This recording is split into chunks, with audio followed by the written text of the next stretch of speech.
Hello guys, Griffin here, and today this video is an alternative burning floors design in vanilla Minecraft.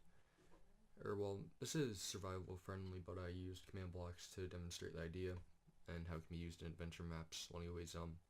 This idea was given to me by Tango Tek in one of his survival Let's Play videos.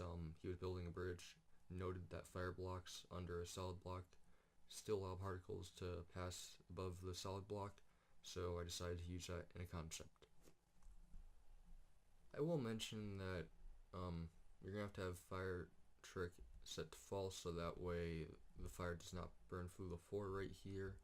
That would not allow for a nice experience for the player unless that's your intent, but that's not really how this concept works. So anyways, here's the brief summary of it before I get into fully explaining it.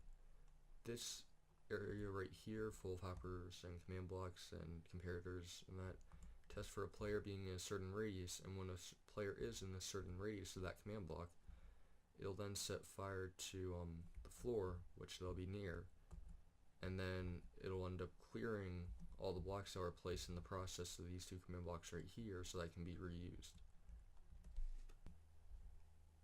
I'm sure you've noticed the two command blocks over there, and they do have a reason. They're not just floating command blocks in the air.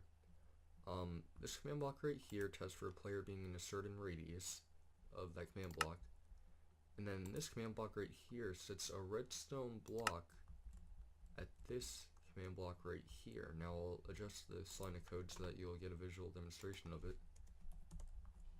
As you can see, a command block sets right there, and that triggers this command block, which sets fire to that wood right there by using a fill command. Now for you, you're going to have to adjust the coordinates of this so that it'll set to the right area, along with this command right here, which I forgot to mention. Now, as you all know, when a player leaves the radius of this command block, that redstone block right there is just going to be left there.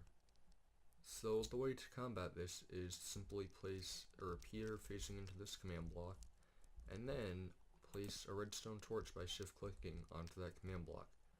And what this does, it'll trigger these three command blocks right here.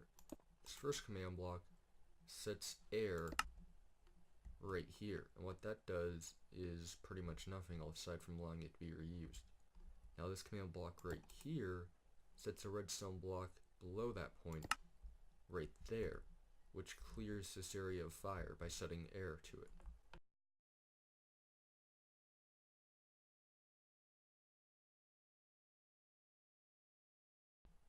And then this command block right here simply sets air to this command block, or to where the redstone block would be placed on this command block, so that this can be reused. Now before I wrap things up, there are two things I'll mention.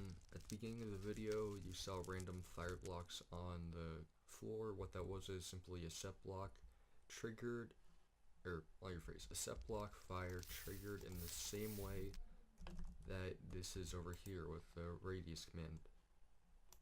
However, that was something that I really didn't feel like adding in, since it's quite simple and I've already explained it, so it's not hard to recreate for anyone that has minimal knowledge of this.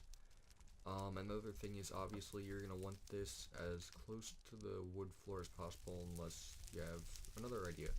The reason for this is if the player's over here and that floor is burning, they won't really see it, so they're going to have to be near it. I just put it over here for demonstration purposes so you can see what's going on.